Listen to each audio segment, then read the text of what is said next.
करवावहै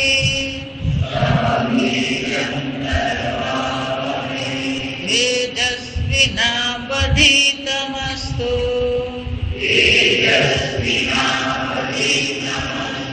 मा विद्विषावहै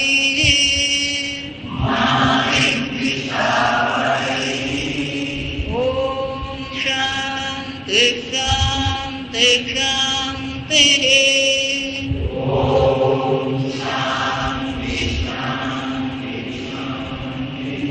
वासुदेवेन्द्र योगीन्द्रं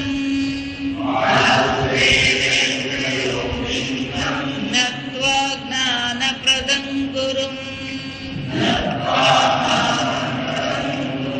मुमुक्षूणां हितार्थाय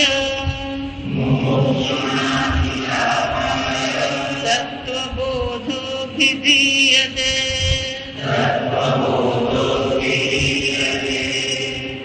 पाना नंबर 130।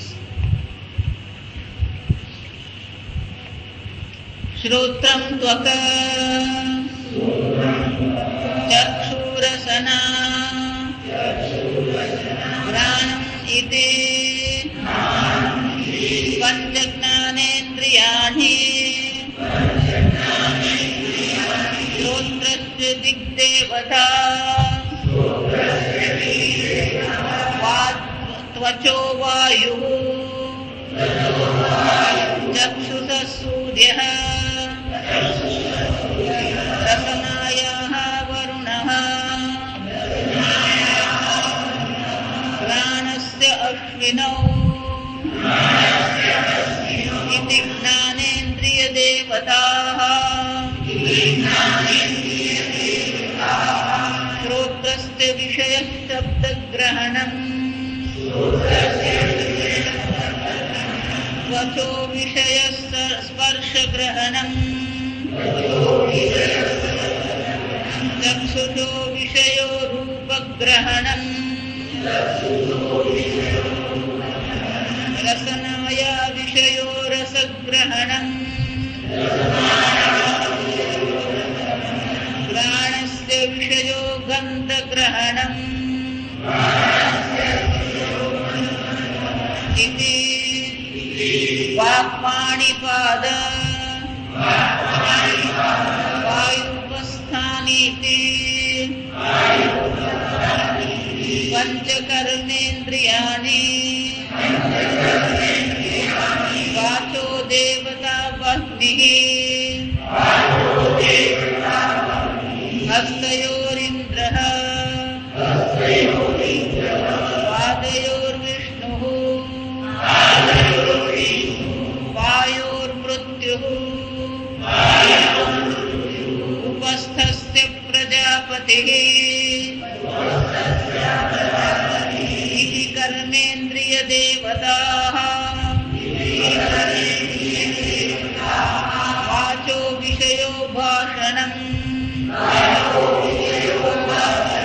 पाणिर्विषयो वस्तुग्रहणम्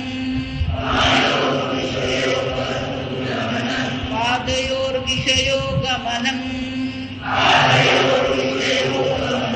वायोर्विषयो मलत्यागः उपस्थस्य विषय आनन्दः इति कारणशरीरं किम् अनिर्वाच्य अनादि अविद्यारूपम् शरीरद्वयस्य कारणमात्रम् तत्स्वरूप अज्ञानम् निर्विकल्परूपम् यदस्ति तत्कारणशरीरम्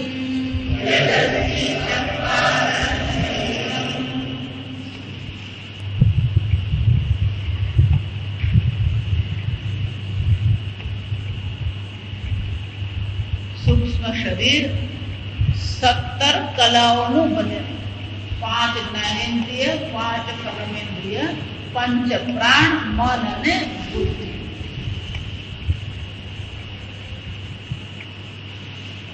મન અને બુદ્ધિ આપણા જીવનનું સંચાલન કરે સાધન છે.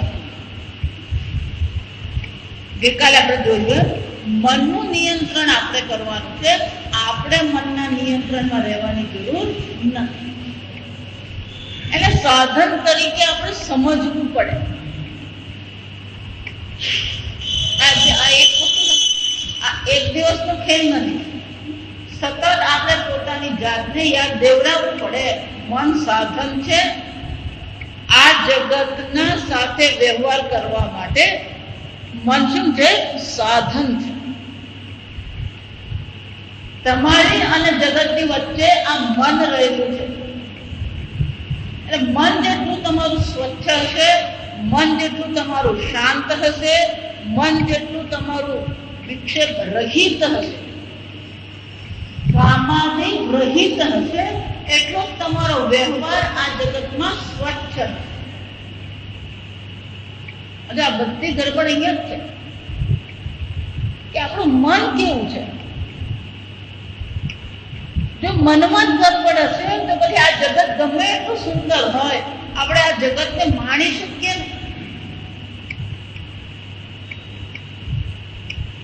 તૈત્તિર ઉપનિષદમાં કહે છે આનંદાદેવ ખલ્વિમાની ભૂતાની જાયતે. આનંદમાંથી સંપૂર્ણ જગતની ઉત્પત્તિ થઈ.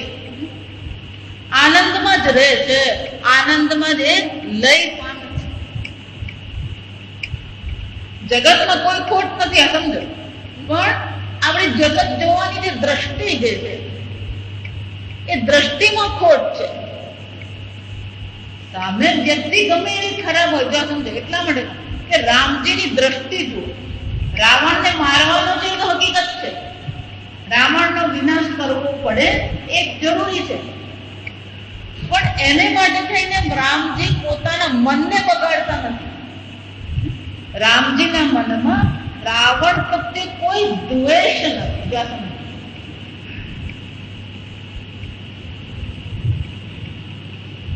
મનમાં જો દ્વેષ હશે, અધર્મ છે તો એનો વિરોધ તો કરવાનો જ છે. પણ એને માટે થઈને વ્યક્તિનો આપણે જો વિરોધ કરીએ તો આવો વિચારવા જેવી વસ્તુ.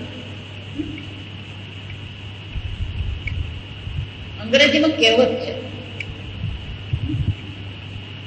Don't throw baby along with bath water.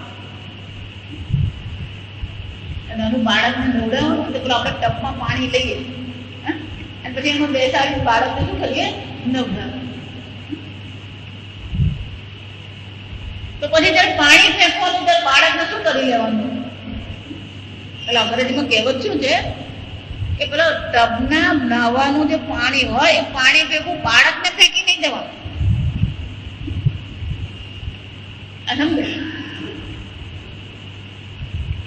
એમ વ્યક્તિનું એક વર્તન, એક કર્મ, એક વાણી જોઈને પછી આખી વ્યક્તિને આપણે શું કરી દઈએ?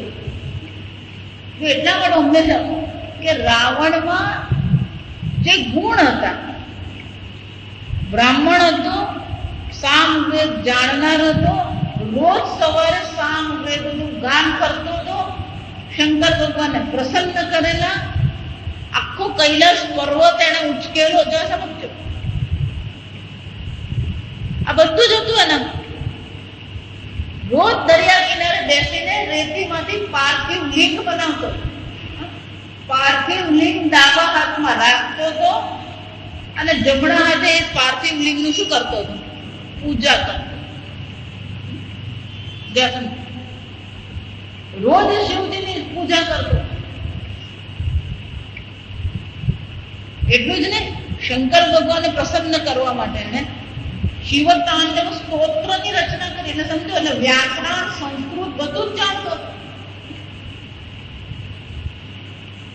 વિચારી છતાં પણ શું છે, કોઈ પોતાના દીકરાનું નામ રાવણ રાખે?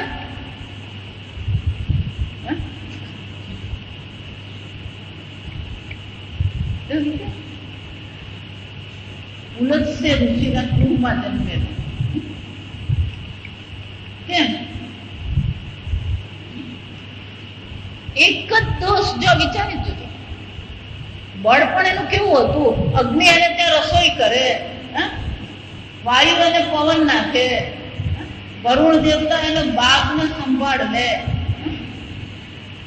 રાવણ ગ્રહને પણ ખસેડી શકે એવી શક્તિ એનામાં હતી. એના દીકરાનો જયારે જન્મ થવા ત્યારે બધા ગ્રહને એને બરાબર ગોઠવ્યો. જ્યોતિષનો જાણકાર, એને ખબર હતી કે આ પ્રકારની જો ગ્રહની ગોઠવણ હોય તો મારો દીકરો અમર બની જાય. અને એ જ પ્રકારે એને બધા ગ્રહની ગોઠવણ કરી. જો વિચારી દો, જ્યોતિષનો જાણકાર. એટલે જયારે મેઘનાદ, જો નામ એનું મેઘનાદ પડી ગયું. કેમ?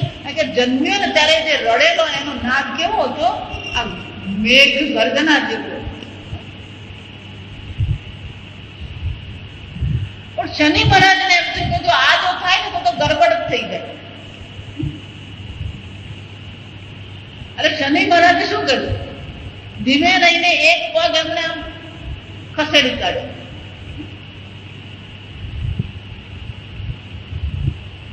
તો શનિનો એક પાદ શું છે?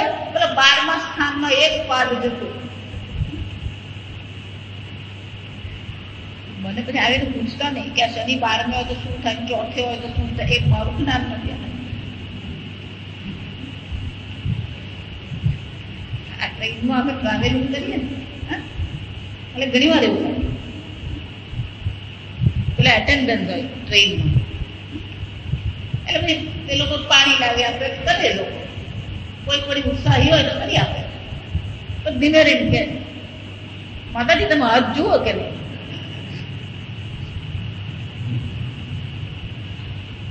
બહુ પ્રેમથી ના ભાઈ, એ મારું કામ નહીં.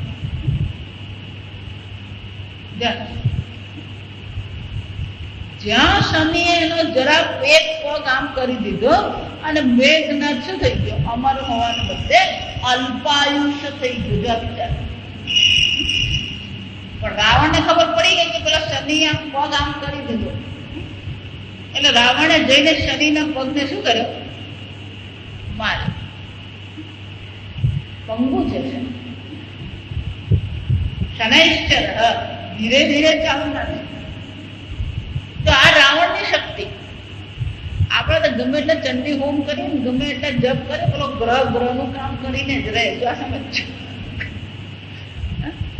ગમે એટલા નંગ પહેરીએ, રુદ્રાક્ષ પહેરીએ, પછી ગમે તે કરીએ,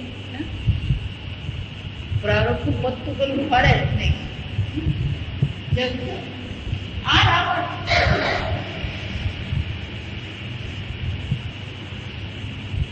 રાવણ એ રાગ દ્વેષનું પ્રતીક છે. રાવણ શું છે? રાગ દ્વેષનું પ્રતીક. રાવણ અને કુંભકર્ણ, એને માટે આખું ભજન છે આ રામાયણ સંસ્કૃત. શાંત વિદેહી સુતા સહચારી. આ રામજી મારો આત્મા છે અને વૈદેહી કોણ છે? શાંતિ છે, શાંત સ્વરૂપ. પણ અમારી શાંતિ કોણ હણી ગયું? રાગ દ્વેષ મુખાસુરહારી. આ શાંતિ રૂપી વૈદેહીનું અપહરણ કોણ કરી ગયું? આ રાગ દ્વેષ રૂપી રાવણ અને કુંભકર્ણ. અને એ રાગ દ્વેષની હત્યા પછી કોણે કરી? શ્રી રામે કરી. એટલા માટે જેટલે ધ્યાન કરવું હોય કરજો, જે સંપ્રદાયમાં જવું હોય જજો, બધું જ કરજો, છૂટ છે. પણ જો તમને પરમાત્માનું નામ લેતા અટકાવતા હોય એ સંપ્રદાય નથી. ઈશ્વરના ચિંતનથી જ શાંતિ છે. પરમાત્માના ચિંતનમાં જ આનંદ છે. આ સમજો. ગીતામાં વારંવાર ભગવાન શા માટે કહે છે? મય્ય મના આધસ્ત્વ મયી બુદ્ધિ નિવેશ મન મના ભવ મદ ભક્ત મદ્યાજી મામ નમસ્તે. ઈશ્વર વગર શાંતિ અને સુખની શક્યતા.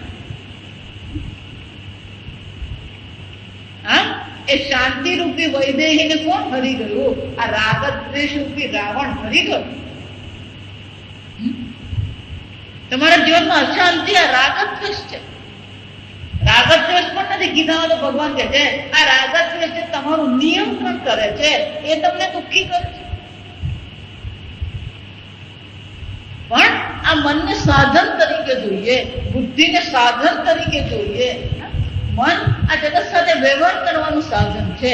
બુદ્ધિ એ નિર્ણય કરવાનું, જ્ઞાન માટેનું, સમજદારી કેળવવાનું, વિવેક કરવાનું સાધન છે. અને તત્વ વિવેક કરી રહ્યા છે. તત્વ વિવેક કહ આત્મા સત્ય તદન્ય સર્વમ અસત મિથ્યા ઇતિ. તત્વ વિવેક ક્યારે થાય? આ બુદ્ધિરૂપી સાધન હશે તો. પણ એ બુદ્ધિરૂપી સાધનમાં પણ જો રાગ દ્વેષ પડેલા હશે તો એ આત્મચિંતન નહીં કરવાનું. એકાલે કીધું એમ, ઇન્દ્રિયાણી મનોબુદ્ધિ અસ્ય અધિષ્ઠાન મુખ્યતે. આ રાગ દ્વેષનું અધિષ્ઠાન કોણ છે? આ મન, બુદ્ધિ અને ઇન્દ્રિય. આપણા જીવનની પહેલી સાધના એ છે કે આપણા મન, આપણી બુદ્ધિ, આપણી ઇન્દ્રિયો આપણા માટે સાધન તરીકે કામ કરે. સમજ? તો જ આપણું જીવન છે. એટલે શંકરાચાર્યજી આપણને સ્પષ્ટતા કરી આપે છે કે આ મન, બુદ્ધિ સાધન છે અને એનો સાધન તરીકે આપણે ઉપયોગ કરતા શીખવું પડે.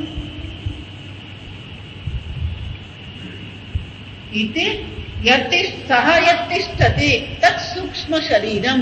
આ સૂક્ષ્મ શરીર છે.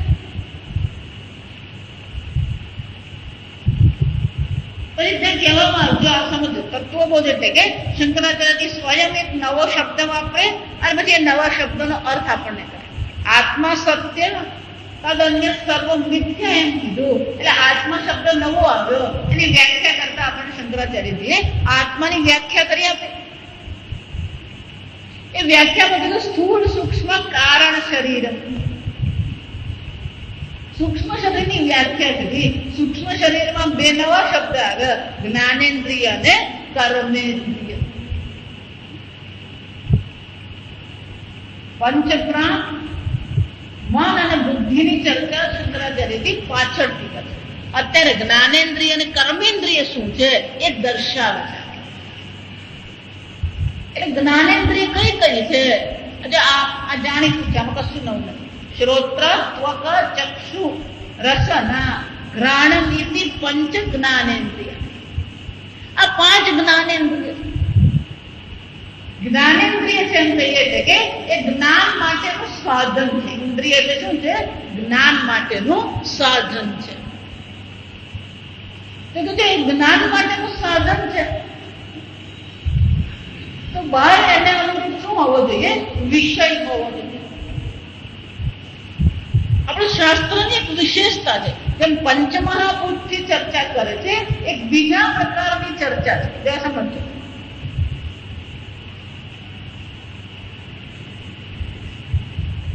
આ પુષ્પ છે, આંખ દ્વારા તમે પુષ્પ જુઓ છો. અને સામાન્ય રીતે બધા એવું માને છે આ ભૌતિક જગત છે અને હું અધ્યાત્મ છું, એ જે જગતનો અનુભવ કરે. પણ આપણું શાસ્ત્ર કહે છે એક ત્રીજું જગત પણ છે. જો સમજ, આધિ ભૌતિક જગત કહેવાય. આ જે સંપૂર્ણ બ્રહ્માંડ છે એ શું કહેવામાં આવે? આધિ ભૌતિક જગત. તમારું જે દેહાદી જે સંઘાત છે એને આધ્યાત્મિક જગત કહેવામાં.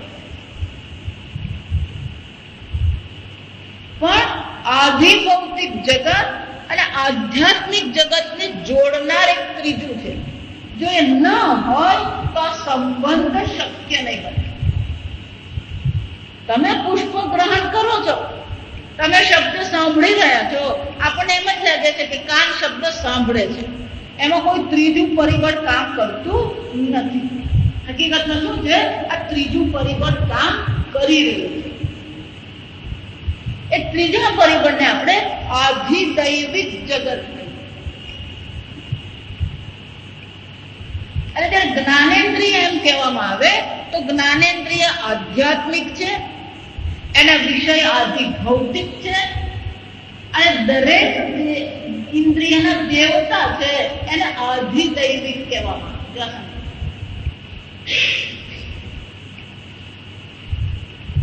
જો બહારનું તમને પહેલા દ્રષ્ટાંત, શેરડી તમે રોપો, જો તમે ઉગાડે નહીં, બધા એવું કે શેરડી ઉગાડે. કોઈ શેરડી ઉગાડતો તો સવારે જઈને એને શું કરવું પડે? ઉગાડવી પડે. ઉગાડો. શેરડી એ શું છે? એની જાતે ઉગે નહીં, આ સમજો. ત્યાં જ આધિદૈવિક આવે. તમે આધ્યાત્મિક છો, આ શેરડી રોપવી આદિ ભૌતિક છે. પેલું ત્રીજું પરિબળ કામ કરી રહ્યું છે, જે શેરડી ઉગાડે છે. એ શેરડી ઉગાડનાર છે.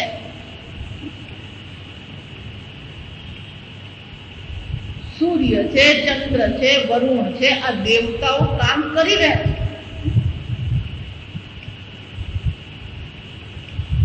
છે. વિચાર ગીતામાં પણ ભગવાન એ ઉષ્ણામી ચ ઔષધિ સર્વા સોમો ભૂત્વા રસાત્મક. આ રસાત્મક સોમ બનીને સર્વ ઔષધિઓનું શું કરું છું? પોષણ કરું. જાતે જાતે ઉગી નથી જતી વનસ્પતિ. જો એટલે આપણે મને કહો ને પરમેશ્વર કેવો હશે, ક્યાં રહેતો? ઊંચા તે આંબાની ડાળે મોર મૂકનાર કેવો હશે. આ મોર મૂકનાર છે અને આધિદૈવિક છે. અંગ્રેજીમાં આપણે એને થર્ડ ફેક્ટર એવું કહીએ. ત્રીજું પરિબળ કામ કરી રહ્યું છે. જો ત્રીજું પરિબળ અનુકૂળ હોય તો બધું આખું ધારેલું પાર પડે છે. ત્રીજું પરિબળ જો પ્રતિકૂળ હોય, ગમે એટલી મહેનત કરીએ, આપણે પાછા ત્યાં ત્યાં થઈ જઈએ.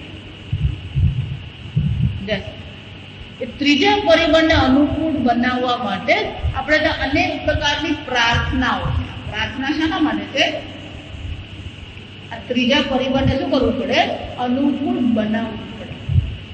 એ ચર્ચા બીજી થઈ જાય, એ પ્રાર્થનાની ચર્ચા થઈ જાય, સમજો. પણ ત્રીજું પરિબળ કામ કરી રહ્યું છે, આને આપણે શું કરવાની છે? કદર કરતા શીખવાની. કે ત્રીજું પરિબળ કામ કરી રહ્યું છે. તમે ઈચ્છો કે નહીં ઈચ્છો, એ પરિબળ એની જાતે શું છે? કામ કરી જ રહ્યું છે. એ પોતાના કર્તવ્ય કર્મનું પાલન કરી જ રહ્યા છે. બધા દેવતા વિષાસ્માદ વાતપ્પ વધે વિશોદેતિ સૂર્ય. આ સૂર્ય છે, વરુણ છે, વાયુ છે, આ બધા દેવતાઓ શું છે? પોતપોતાના કર્તવ્ય કર્મનું પાલન કરી રહ્યા. સૂર્ય એના સમય ઊંઘે છે. આપણે ગમે એટલા વાગે ઉઠીએ, પણ સૂર્ય શું છે? એના નિયમથી ચાલે.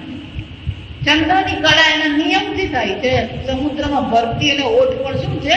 નિયમ.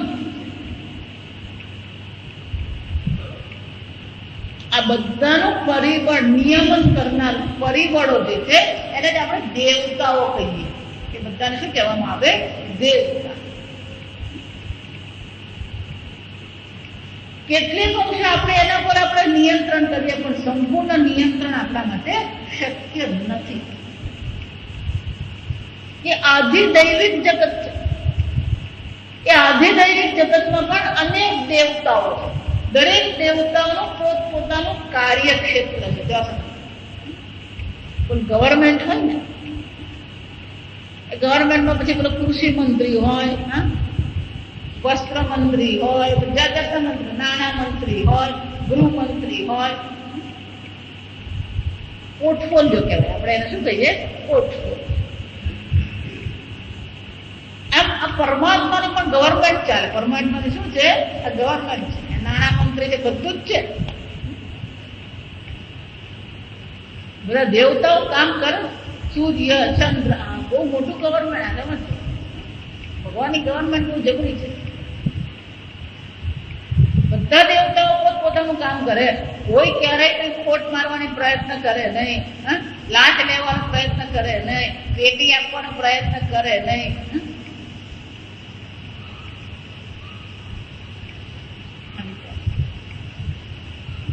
એ ગોવર્ધન લીલા છે. આપણને લીલા સાંભળવાની બહુ મજા પડે.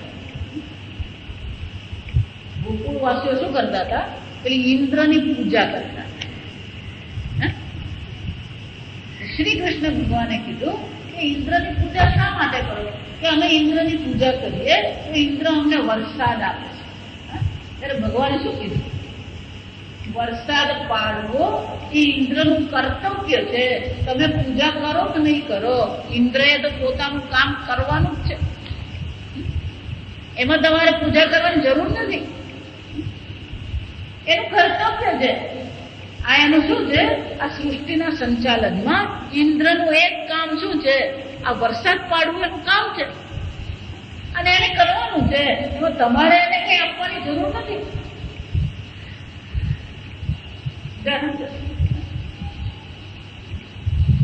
એટલે એ વર્ષે પછી શું કરવામાં આવી?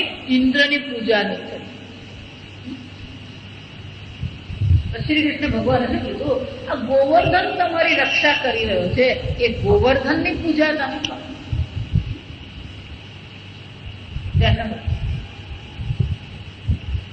ભગવાન જયારે લીલા કરે ત્યારે દર્શાવે છે કે દરેકે પોતપોતાના કામ કરવાના છે. એને દેવતાઓ કહેવામાં આવે. એટલે આ બધું કાલ્પનિક નથી. હમણાં જ એક ભાઈ મને કે આ રામાયણ બધું કાલ્પનિક જ કહેવાય. વેદાંતિક ભાષામાં જવાબ આપવો તો કેવું પડે કે તું આખો નાખો કાલ્પનિક જ છે. કેમ? આત્મા સત્ય તદન્ય સર્વમ નિત્ય. ત્યાં સમજ? આ સર્વ મિથ્યા એમ નહીં, આ પણ શું છે? સમજે? એક બહુ મજાની વસ્તુ છે. ये सब मिथ्या है. समझा? ये सब मिथ्या है. हम क्या बोले? આ શરીર હું છું એ તો સત્ય, તો દિવ્ય. એ શરીર શું છે? દિવ્ય.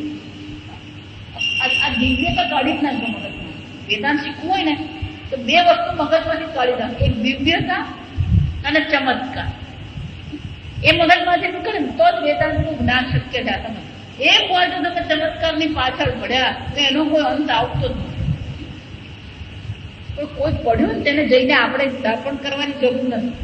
માતાજી એવું કીધું, આ ચમત્કાર અમને કઈ કામના નથી, બાજુ મૂકો. કોઈને કહેવા માટે હું નથી કહેતી. આ કોને માટે કહું છું? એ તમારા. કોઈ નમસ્કાર ચમત્કાર ને કરતો હોય તો આપણે એને અટકાવવાની જરૂર નથી. ગીતામાં એ પણ કહે છે ભગવાન, ન બુદ્ધિ ભેદમ જનયે. કોઈની બુદ્ધિમાં ક્યારેય કોઈ શંકા ઉત્પન્ન કરવાની જરૂર નથી. એને એમાં શ્રદ્ધા છે તો શું કરવાની? એની શ્રદ્ધા ત્યાં રાખવાની. ના ના, પણ આ લોકો ઉલ્લુ બધા એ ઉપરવાળાનું કામ, તારું કામ નથી. તને ભગવાને કામ નથી. આપણે પાછા બધે શું કરીએ? પણ આવું કરે. હવે લોકોની હાલત શું થાય? પણ પેલા તારી હાલત તો તું જો.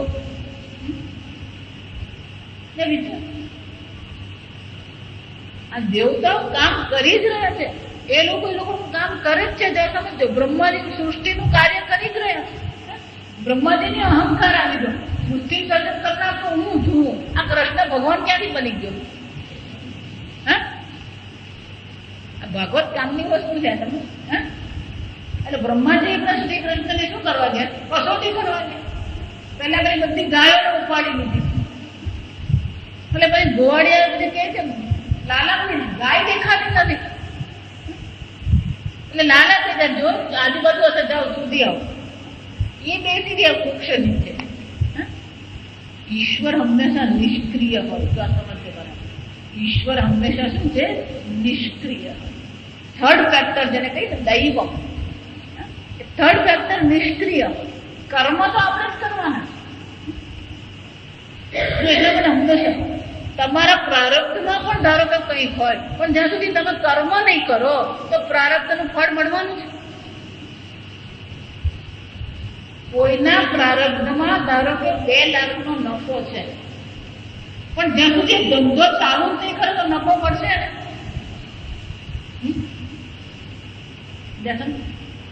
પ્રયત્ન તો એને કરવો જ પડે, તો પછી એને થાય.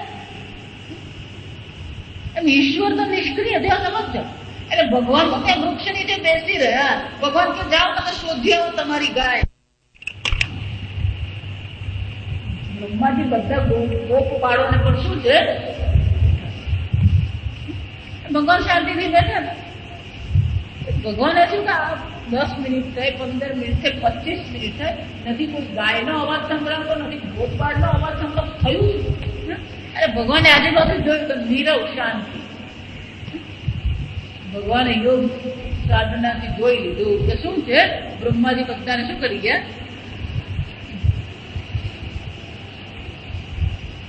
બ્રહ્માજીનું કાર્ય સૃષ્ટિ કર્મ છે. તો સમજો, ભગવાન અવતાર લીલા કરી રહ્યા છે, એમાં દખલગીરી કરવાનું એમનું કામ નથી. પણ એમને થઈ ગયું હું તો શ્રેષ્ઠ છું, હું પ્રજાપતિ છું, આ સૃષ્ટિ કરતા હું છું.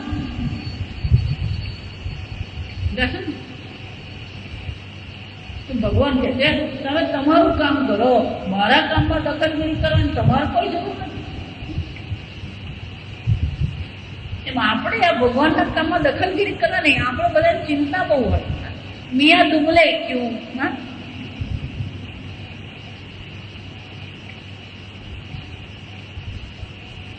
શાસ્ત્ર માટે કહેવાય સ્વયં તીર્ણ પરાંતારય. પોતાને કરતા આવડતું તો બીજાને ટાળી શકે. આપણે દુઃખ ખાતા રહીએ આ સંસારમાં. આપણે શું કરતા રહીએ આ સંસારમાં? રાગ દ્વેષમાં, આસક્તિમાં આપણે શું કરતા રહીએ? દુઃખ ખાતા રહીએ.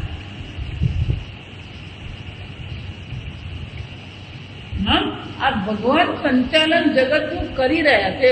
એ કોના દ્વારા કરે છે? એ દેવતાઓ દ્વારા કરે છે. એટલા માટે તમારી ઇન્દ્રિયો છે, ઇન્દ્રિયના બહાર વિષયો છે, પણ ઇન્દ્રિય અને ઇન્દ્રિયોના વિષયોનો સંપર્ક ક્યારે થાય? આ દેવતાઓ હોય તો જ થાય. એટલે આદિ ભૌતિક જગત છે, આધ્યાત્મિક જગત છે, અને બે જગતને જોડનાર કોણ છે? આદિ દૈવિક જગત. એટલે શંકરાચાર્યજી પેલા ઇન્દ્રિયો 5 બતાવે, પછી 5 દેવતાઓ બતાવે છે, અને પછી 5 વિષયો દર્શાવે. એ જ રીતે 5 કર્મેન્દ્રિય દર્શાવે છે, 5 કર્મેન્દ્રિયના દેવતાઓ અને કર્મેન્દ્રિયનો વિષય દર્શાવે. જે બહુ સરળ છે. આટલું સમજાય ને પછી કશું નથી, બહુ સરળ છે. શ્રોત્રસ્ય દેવતા દિક દેવતા. શ્રોત્રના દેવતા કોણ છે? આ દિક દેવતા. જો આપણે એને દિક અષ્ટ દિક્પાલ કહીએ. 8 દિશાના શું છે? એ દિક્પાલ છે. ત્વચો વાયુ. ત્વચાના દેવતા કોણ છે? વાયુ. ચક્ષુષ સૂર્ય. ચક્ષુના દેવતા કોણ છે? સૂર્ય દેવતા. રસનાયા વરુણ. આ રસનેન્દ્રિયના દેવતા કોણ છે? વરુણ. વરુણ એટલે જળ દેવતા. જળ દેવતાને આપણે શું કહીએ છીએ? વરુણ દેવતા. ઘ્રાણસ્ય અશ્વિનૌ. આ ઘ્રાણ જે છે નાસિકા છે. 2 નાસિકા છે અને 2 અશ્વિનો એના શું છે? દેવતા. ઇતિ જ્ઞાનેન્દ્રિય દેવતા. આ જ્ઞાનેન્દ્રિયના દેવતા. શ્રોત્રસ્ય વિષય શબ્દ ગ્રહણ. કાનનો વિષય શું છે? શબ્દ ગ્રહણ કરવું. ત્વચાનો વિષય છે સ્પર્શ ગ્રહણ કરવું. આંખનો વિષય છે રૂપ ગ્રહણ કરવું.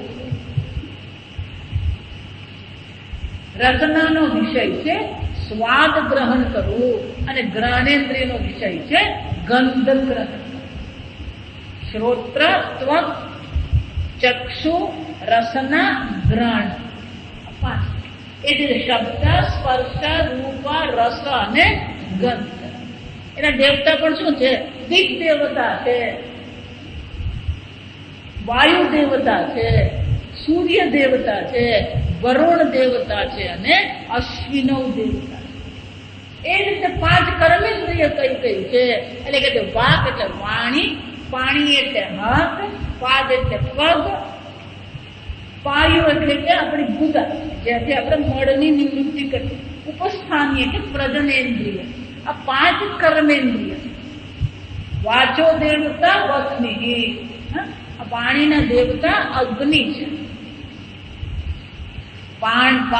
હસ્તયો ઇન્દ્ર, આ હાથના દેવતા કોણ છે? ઇન્દ્ર. પગના દેવતા વિષ્ણુ છે. વાયુના દેવતા કોણ છે? મૃત્યુ છે. અને ઉપસ્થેન્દ્રિયના દેવતા પ્રજાપતિ છે. ઇતિ કર્મેન્દ્રિય દેવતા. વાચો વિષયો ભાષણ, વાણીનો વિષય શું છે? બોલવું એ વાણીનો વિષય છે. હાથનો વિષય શું છે? વસ્તુ ગ્રહણમ, વસ્તુ પકડવું, ગ્રહણ. પગનો વિષય શું છે? ગમન કરવું, ચાલ. પાયો વિષય મલત્યાગ, મળ ત્યાગ કરવો. ઉપસ્થસ્ય વિષય આનંદ. 5 વિષય છે, 5 દેવતા છે અને 5 કર્મેન્દ્રિય. આમ સંપૂર્ણ જો વિચારે, બહાર આદિ ભૌતિક જગત છે. ગઈકાલે મેં કીધું એમ, આ ભૌતિક જગત જેવું છે એવું જ ઇન્દ્રિય આપણને શું કરે છે? માહિતી આપે. ઇન્દ્રિય ફક્ત માહિતી આપે. જો સમજો, હાથ કર્મ કરે છે, પણ તમે કેવો આદેશ આપો છો એ તમારા પર આધાર. કર્મેન્દ્રિય ગ્રહણ કરે, પણ આદેશ કોને આપવો પડે? આ મન બુદ્ધિએ આપવો પડે. તો કર્મેન્દ્રિયને જે પ્રકારનો આદેશ મળે એ પ્રકારથી એ કામ કરે. પણ આદેશ જો ખોટો મળેલો હોય તો પછી કામ પણ શું થવાનું? ખોટું જ થાય. સાધન છે જો એટલા માટે આ વાણીમાં પણ જે ઉગ્રતા આવે, ઉગ્રતા આવી એનો અર્થ શું થશે? એ વાણીની ઉગ્રતા નથી. ક્યાંની ઉગ્રતા છે? મનની ઉગ્રતા. આ ઘણી વાર આપણે મુશ્કેલી છે. ના, મારા કહેવાનો અર્થ એવો નથી. ચાલ, બોલ્યો એનો અર્થ શું થયો? એ તારા મનમાં છે તો જ બોલે તો. આ સમજવાનું. ના, એ મારા મનમાં એવો ભાવ છે હોય તો જ બોલાય. આ સમજવાનું. આમ વાણી આપણા મનને પ્રગટ કરે, આપણા ભાવને પ્રગટ કરે. તે જ રીતે આપણો હાથ પણ શું કરે છે? પગ શું કરે છે? આ બધું આપણને પ્રગટ કરે આપણા મનને. એટલે આ કર્મેન્દ્રિય તો આદેશનું પાલન જ કરવાનું. મન જે પ્રકારથી આદેશ કરે, બુદ્ધિ જે પ્રકારથી આદેશ કરે એ પ્રકારે કર્મ કરે. જો આ બહુ સ્પષ્ટતા મનમાં રહેવી જોઈએ. આ સમજદારી આપણે કેળવવાની છે કે ઇન્દ્રિય તો જેવું જગત છે એવું કરતા આવે અને કર્મેન્દ્રિય તો મનથી જેવો આદેશ આવે છે એ જ પ્રકારથી કર્મ કરે. બધી ગરબડ કરનાર કોણ છે? મન અને મનના રાગ દ્વેષ છે.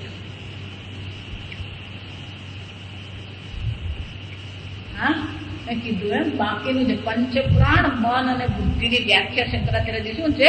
પાછળ જયારે સૃષ્ટિ પ્રક્રિયાની ચર્ચા કરશે ને ત્યારે આપણે દર્શાવ. એટલે હવે આગળ કે છે કારણ શરીરમ કિમ. સ્થૂળ શરીર જોયું, સૂક્ષ્મ શરીર જોયું, હવે શરીરત્રય જો વ્યતિરિક્ત, આ 3 શરીરોથી જે ભિન્ન છે એને કારણ શરીર કહેવાય. કે કારણ શરીર કેમ છે? કારણ કે આ 2 શરીર માટે કોણ છે? કારણ છે. શરીરદ્વયસ્ય કારણ. સ્થૂળ અને સૂક્ષ્મ શરીર જે તમારી પાસે છે એનું કારણ કોણ છે? આ કારણ શરીર છે. ઓકે, કારણ શરીર કોને કહેવાય? એટલે બહુ સુંદર વ્યાખ્યા શંકરાચાર્ય અનિર્વાચ્ય. કલ્લું શું કહે છે? અનિર્વાચ્ય. અનિર્વાચ્ય કે એટલે કે એની સ્પષ્ટપણે વ્યાખ્યા થઈ શકે નહીં. જો આ આવું છે એવું તમે સ્પષ્ટ વ્યાખ્યા નહીં કરી. અનિર્વાચ્ય. અનાદિ અવિદ્યા રૂપમ. અવિદ્યા એનું સ્વરૂપ છે. પણ એ અવિદ્યા કેવી છે? અનાદિ અવિદ્યા. શરીરદ્વયસ્ય કારણ માત્ર. તમને જે શરીર મળ્યું છે, તમને જે મન બુદ્ધિ મળ્યા છે, એનું કારણ કોણ છે? આ કારણ શરીર. સત સ્વરૂપ અજ્ઞાનમ. અવિદ્યા રૂપ તો છે જ, પણ કેવું છે? તમારા સ્વરૂપનું જ અજ્ઞાન છે. જો આપણે આગળ જોઈ ગયા છે કે તમે છો અને તમે ચૈતન્ય સ્વરૂપ છે, તો બધાને જ ખબર છે. તમે સચ્ચિત સ્વરૂપ છો એ કહેવાની કઈ જરૂર નથી. કંઈક લાંબુ ચૂકવું પડ્યું છે, એટલું સામાન્ય જ્ઞાન છે, પણ શું છે એ પૂછીએ ત્યારે આપણે શું કરીએ છીએ? દોરડાને બદલે સર્પ છે ચર્ચા આપણે કરી ગયા 2 દિવસ કરી.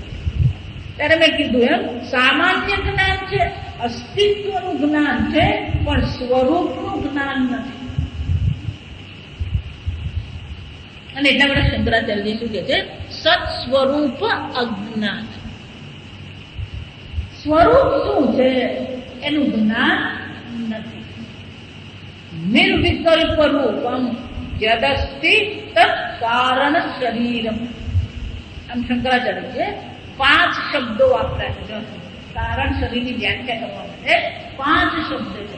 અનિર્વાચ્ય, અનાદિ અવિદ્યા રૂપમ, શરીરદ્વયસ્ય કારણમ, સત્સ્વરૂપ અજ્ઞાનમ, નિર્વિકલ્પ રૂપમ. આ 5 થાય. પાંચે 5 શબ્દ આપણે બરાબર સમજવા પડે. આજે આપણે અનિર્વાચ્ય સમજીશું. અનિર્વાચ્ય એટલે કે ગીતામાં પણ ભગવાન બહુ સુંદર કહે, ઊર્ધ્વમૂલ મદશાખા અશ્વત્થ પ્રાહુ અવ્યય. આ સંસાર વૃક્ષ છે. ભગવાન શું કહે છે? આ સંસાર વૃક્ષ છે. એ કેવું છે? અવ્યય છે. છંદાંસી યસ્ય પર્ણાની યસ્તમ વેદ સ વેદ.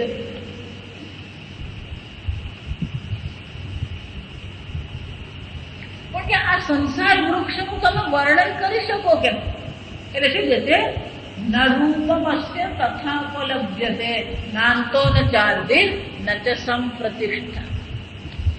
જે આ ભગવાનનું વાક્ય છે ને, વેદાંત વગર સમજાય એવું નથી. આ બાકીના બધા આ વાક્યનો ખોટો હતો. અસ્ય રૂપમ તથા ન ઉપલબ્ધ્ય. જો આ વાક્ય જો, જેનું રૂપ તથા એટલે આવું જ છે એ પ્રકારથી ઉપલબ્ધ થતું નથી. સમજો. ધારો કે એમ કહું વૃક્ષ. આજે તમે જે વૃક્ષ જુઓ છો એ વૃક્ષ ગઈકાલે હતું, આવતીકાલે હશે? બહુ વિચાર. પહેલે ધડકે તો આપણને હા પાડવાનું જ મન થાય,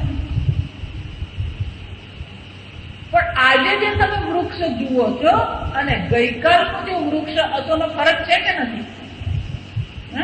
એકનું એક છે. આ શરીર પણ તમને એમ લાગે કે 50 વર્ષ થયા, પણ આ શરીર પણ એનું એક છે. પરિવર્તનશીલ શરીર પણ શું છે? પરિવર્તન. એનું અર્થ શું થયું? આજે તમે એનું વર્ણન કરો, કાલે એનું વર્ણન શું થવાનું? બદલાઈ જવાનું. તથા એ ન ઉપલબ્ધ છે. આવું જ છે એવું કહી શકો જ નહીં. સંપૂર્ણ જગત એવું છે. જો સમજો, આ ગલગોટો ગઈકાલે હતો, આવતીકાલે હશે, આજે છે,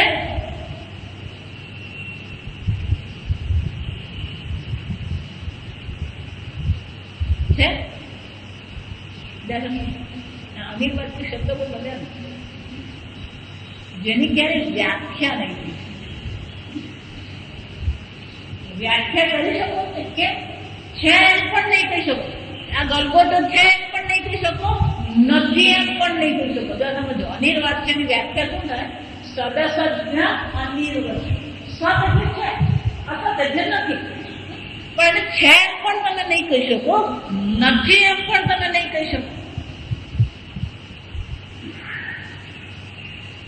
જો આના કરતા બીજું દ્રષ્ટાંત નથી. આ કપડું છે કે નથી?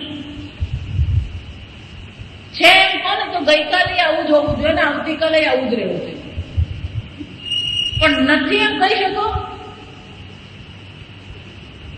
નથી કોને તો પહેરેલું શું છે એમ પૂછવું પડે.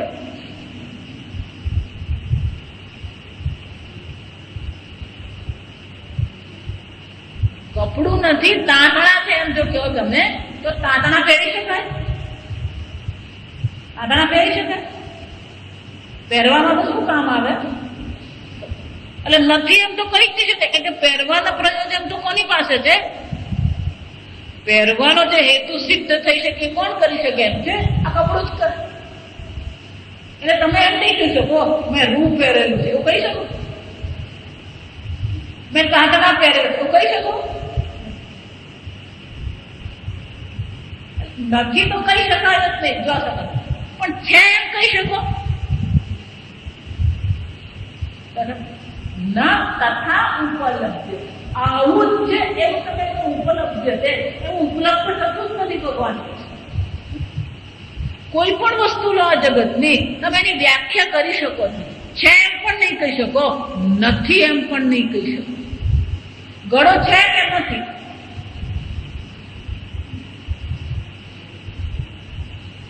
છે કહી શકો? નથી કહી શકો?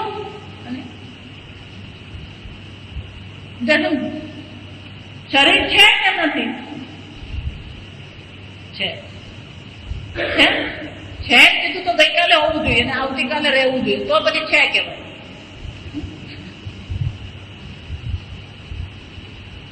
નથી એમ કહી શકો?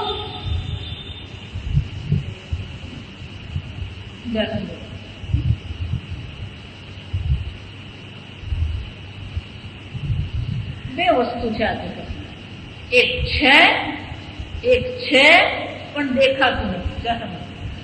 આ જગતમાં બે વસ્તુ છે, એક છે પણ દેખાતું નથી. આજે સંસ્કૃત ભાષામાં હું તમને સરળ કરીને બતાવું. છે પણ દેખાતું, બીજું દેખાય છે પણ નથી. દેખાય છે પણ આત્મા છે કે નથી? દેખાય? બીજા ધ્યાનમાં જઈ આવું, બતાવો. ભૂરો, લાલ, પીળો, લીલો, ગરમ, ઠંડો.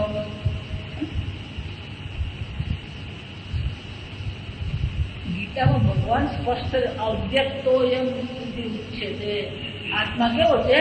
અવ્યક્ત છે. ક્યારે તમારી જ્ઞાનેન્દ્રિયનો વિષય બની શકે એમ છે. ઠંડો કહો, ગરમ કહો, લાલ, પીળો, લીલો કહો, એ બધું શું છે? જ્ઞાનેન્દ્રિયનો વિષય છે. આ સમજ. આના પર તો આખા સંપ્રદાય ચાલે. આ સમજ.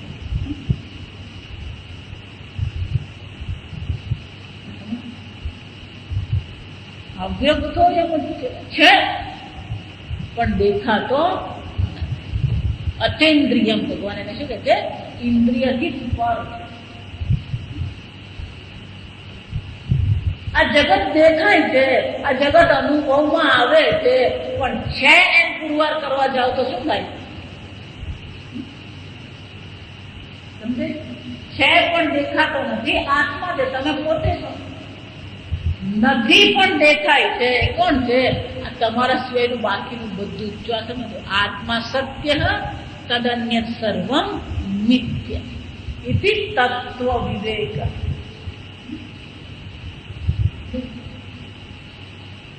અને આપણું જીવન કોને સમર્પિત છે? છે એને સમર્પિત છે કે દેખાય એને સમર્પિત છે?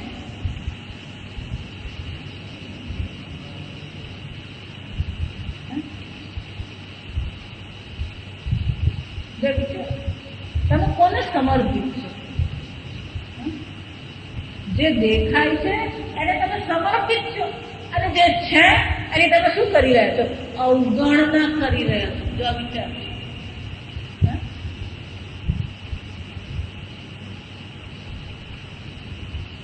ગીતામાં એક સ્થાન પર શંકરાચાર્યની બહુ સુંદર વાત કરે છે, આ સમજવો છે. હિંસા 3 પ્રકારની. હિંસા 3 પ્રકારની. કાયાથી હિંસા થાય, વાણીથી હિંસા થાય અને મનથી હિંસા.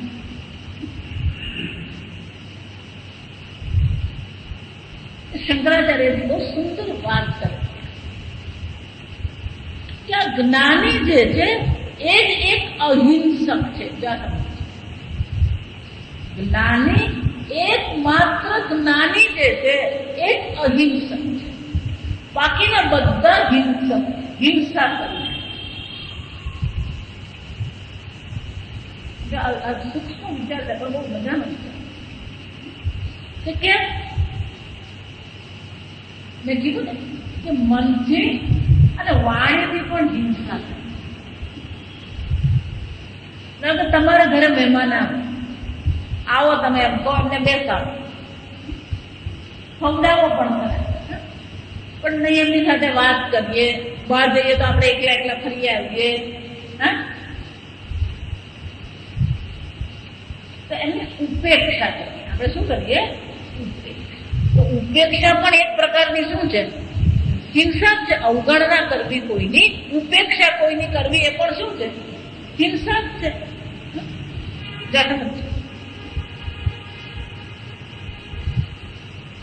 આપણે જન્મ્યા ત્યારથી અત્યાર સુધી આપણે આ જગતની બહુ ચિંતા કરી, પણ આત્માને શું કરી રહ્યા છે? આત્મા હોય કે નહીં આપણે તો કોઈ ફરક પડતો જો સમજ. એટલા માટે વેદાંત ભણીએ જ નહીં, પણ આપણે તો કોઈ ફરક પડે જ નહીં. તમે કીધું એટલે આવી જો સમજ. બાકી મને કઈ ટપ્પો પડે નહીં. તમે કોની અવગણના કરી રહ્યા જો વિચારી. જે સચ્ચિદાનંદ સ્વરૂપ પરમાત્મા છે, આત્મા છે, એની બધા શું કરી રહ્યા છે? એને પણ કોઈ ધ્યાન આપતું જ નથી. હવે એને જ રાસલીલા કે ભગવાને રાસલીલા કરી. બધી ગોપીઓ ત્યાં ગઈ. પછી જ્યાં રાસલીલા શરૂ થઈ ને એને ગોપીઓના મનમાં અહંકાર આવ્યો. ગોપીઓના મનમાં અહંકાર શું આવ્યો? જો અમે કેટલી ભાગ્યશાળીઓ છે કે અમને આ ભગવાન સાથે રાસલીલા કરવાને તક મળી. એટલે જ્યાં એમની દ્રષ્ટિ શ્રી કૃષ્ણ પરથી હું પર જતી રહી, ભગવાન તત્કાળ શું થઈ ગયા? અંતર ધ્યાન. ભગવાન ક્યાંય ગયા નતા. જો સમજ. ભગવાન ફક્ત શું થયું? અંતર ધ્યાન. એમ આપણે પણ શું છે? આનંદ સ્વરૂપ પરમાત્મા આપણા હૃદયમાં વિલસી રહ્યા છે. ભગવાન ગીતામાં કહે છે ઈશ્વર સર્વભૂતાના હૃદય અર્જુન તિષ્ઠ. હે અર્જુન, ઈશ્વર સર્વના હૃદયમાં, હૃદય દેશમાં રહેનાર છે. પણ એક પરમાત્માની આપણે શું કરી રહ્યા છે? હું પ્રાર્થના નહીં કરું તો ચાલે કે નહીં? રસગુલ્લા નહીં ખાઉં તો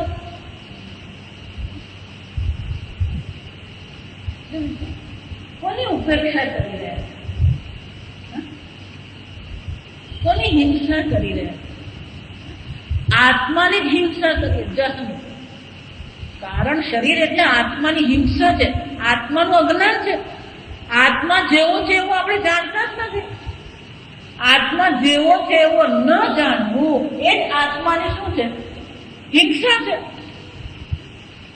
અને હિંસા ખરેખર કોની છે? આત્માની છે કે તમારી છે? તમે કોની ઉપેક્ષા કરી રહ્યા છો? તમારી પોતાની જ ઉપેક્ષા કરી રહ્યા.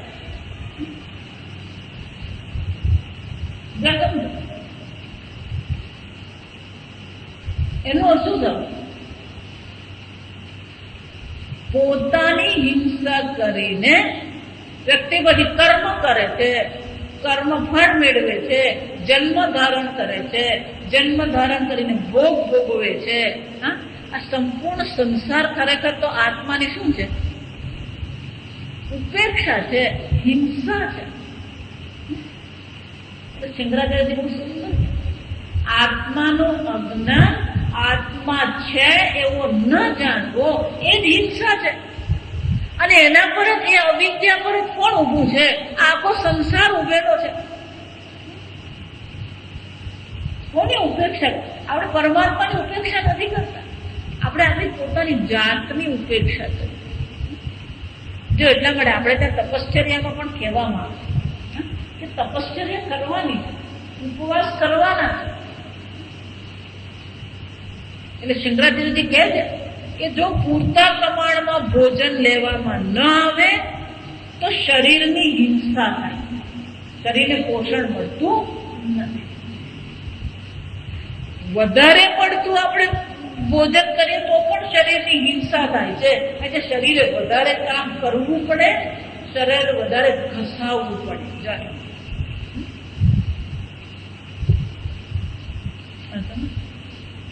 એટલા માટે હું કાયમ કહેતી રહું, ભોગનું જરા પણ તમે ભોગ વધારે કરો તો એ ભોગ હિંસા છે. જો આગળ આપણે ચર્ચા કરીશું, આવશ્યકતાથી વધારે ભોગ એ હિંસા.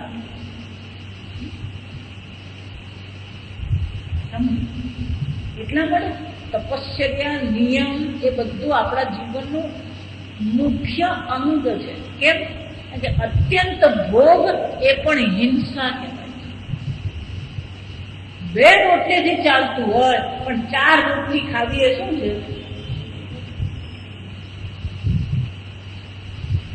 બોલ્યા વગર ચાલતું હોય છતાં પણ બોલ બોલ કરીએ, શું છે?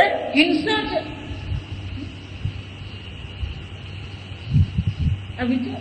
આંખથી હિંસા કરીએ છીએ, કાનથી હિંસા કરીએ છીએ, વાણીથી હિંસા કરીએ છીએ, ભોજનથી હિંસા. આપણું જીવન જ હિંસાત્મક છે. બીજાની હિંસા તો પછી, જો આ સમજો તમે શું કરી રહ્યા છો, આત્માની હિંસા.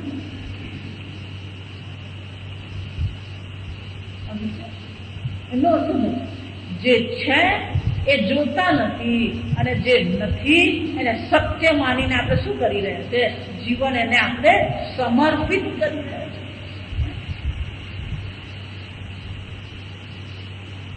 આત્મા સત્ય એ સત્ય છે, પણ દેખાતો નથી તો શું કરીએ? એ દેખાવાનો નથી. જો સમજો, દેખાતો નથી પણ શું છે? એ દેખાવાનો નથી. કેમ? કારણ કે તમે પોતે છો. આંખ પોતાને જોઈ શકે? હા, આંખ પોતાને જોઈ શકે? આખા જગતને આંખ જુએ છે. જો સમજો, આખા જગતને આંખ જુએ છે, પણ આંખ પોતાને જોઈ શકે? પણ આપણે જોવી હોય તો શું કરીએ છીએ? અરીસાની જરૂર પડે. એમાં શાસ્ત્રો શું છે? અરીસો.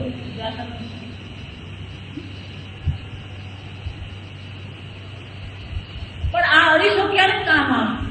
પેલો અરીસા જેવું હોય તો મન પણ આપણો અરીસા જેવું હોય. એટલે કીધું આ ચર્ચા જે લંબાણથી કરી કે મનમાં જો વિકાર હશે, મનમાં જો વિકૃતિ હશે તો પછી જેમ જગત આપણે જેવું છે એવું અનુભવી શકતા નથી, તો આત્મા પણ જેવો છે એવો શું છે? એના દર્શન થઈ શકે. શાસ્ત્ર દર્પણ છે.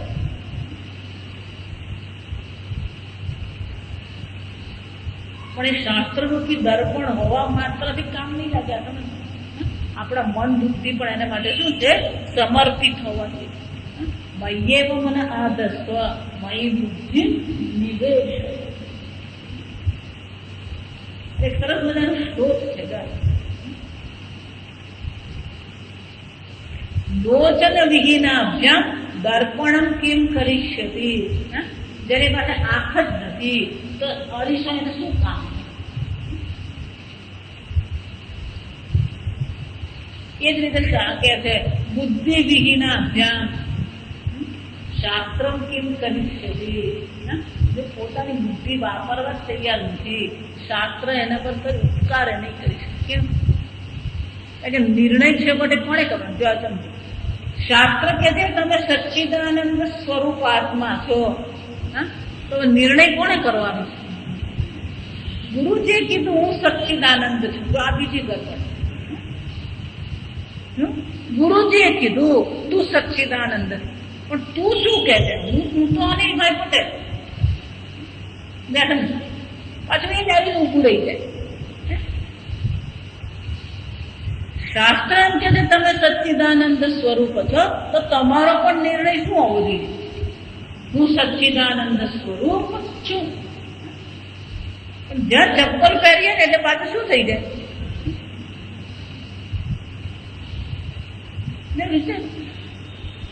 એટલે કે બુદ્ધિ વિહીન અભ્યામ શાસ્ત્ર કિમ કરી નિર્ણય. બુદ્ધિ એટલે નિર્ણયાત્મક. જોઈ ગયા આપણે.